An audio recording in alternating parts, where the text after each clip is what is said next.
આઝાદ media લાઈવમાં આપનું સ્વાગત છે।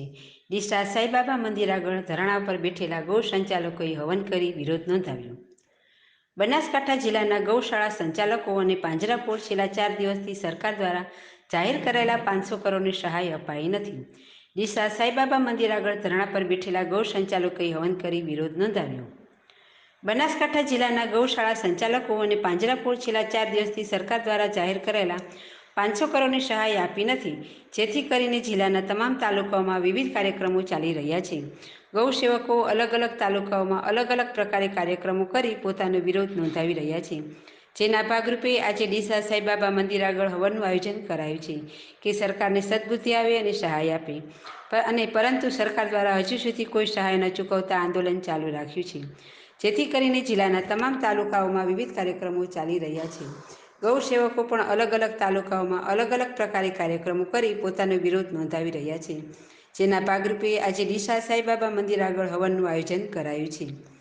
સરકારને સદબુદ્ધિ આવી અને સહાય આપે અને પરંતુ સરકાર દ્વારા હજુ સુધી કોઈ સહાય ન ચૂકવતા આંદોલન ચાલુ રાખ્યું છે। એન્કર સંધ્યાબેન ઓઝા, રિપોર્ટર અંકુરભાઈ ત્રિવેદી, આઝાદ મીડિયા લાઈવ, ડીસા। બેન, આજે સાંઈબાબાના મંદિરની આગળ જે આ હવનનું આયોજન કરવામાં આવ્યું છે એનો હેતુ શું છે અને શા માટે કરવામાં આવ્યું?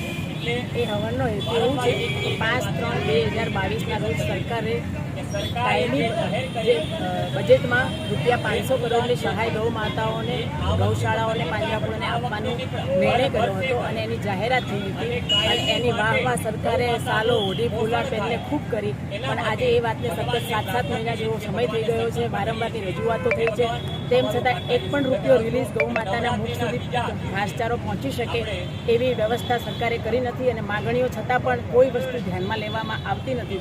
એટલે ના છૂટકે ગૌરક્ષકોએ, ગૌ ભાવિકોએ આગળ આવી અને સરકારને વિનંતીઓ કરી કે તમે આ રિલીઝ કરો। અત્યારે એમાં તાજેતરમાં લંપીગ્રસ્ત રોગથી ગાયો પીડાઈ રહી છે અને જે આપની ઘોષણા થઈ એ પછી દાનનો પ્રવાહ પણ ઓછો થઈ ગયો છે અને ગાયો ભૂખે મરી રહી છે, દવાની જરૂર છે, એવી પરિસ્થિતિ સર્જાઈ છે, તો આપ આ સહાય રિલીઝ કરો।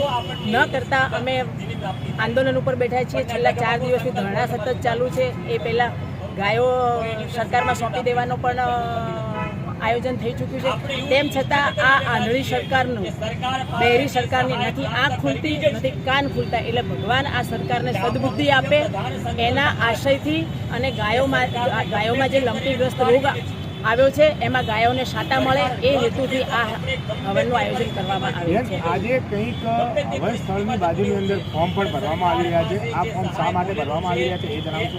હા, એ આટલા આંદોલનો પછી પણ અહીંયા ગુજરાતના મુખ્યમંત્રીની કે તંત્રની તો આંખ ખુલતી નથી, એટલે છેવટે અમે એવો નિર્ણય કર્યો છે કે તારીખ 30/9/2022ના રોજ અંબાજી ખાતે આપણા લાડીલા ગૌભક્ત જે અને હિન્દુઓના નેતા કહેવાતા એવા નરેન્દ્ર મોદી સાહેબ પધારી રહ્યા છે, એટલે એમને પણ અમે અમારી રજૂઆત કરવા માટે ચાલો અંબાજી અભિયાન શરૂ કર્યું છે અને અમે ગામે ગામથી ગૌભક્તો, સંચાલકો ગાયો લઈ અને અંબાજી પહોંચવાના છીએ। એટલે એમાં જે પણ ગૌભક્તો, ગાયોની સેવામાં રસ ધરાવતા લોકો જે પણ આવવા માંગતા હોય એનું રજીસ્ટ્રેશન કરવા માટે આ ફોર્મ ચાલુ કર્યા છે। એક છેલ્લો પ્રશ્ન, ગુજરાત સરકારે આ જે દિવસ સુધી, આટલા દિવસથી ગૌ ભક્તો અને પાંજરાપોળના સંચાલકો ધરણા કરી રહ્યા છે, સરકાર તરફથી તમને કોઈ એવી જાહેરાત કરવામાં આવી કે મળવા માટે આવો અને તમારી માગણીને લઈને કંઈ બેઠક કરી? ના, આજ સુધી સરકાર, મેં એટલે અગાઉ આપને કહ્યું કે આ સરકાર આંધળી છે, બહેરી છે, ગાયોના નામે માત્ર વોટ લીધા છે, પણ ગાયો જ્યારે મરી રહી છે, ગાયોનું અસ્તિત્વ ખતમ થવાને આરે ઊભું છે, તેમ છતાં ભાજપ સરકારનો એક પણ માણસ, એક પણ નેતા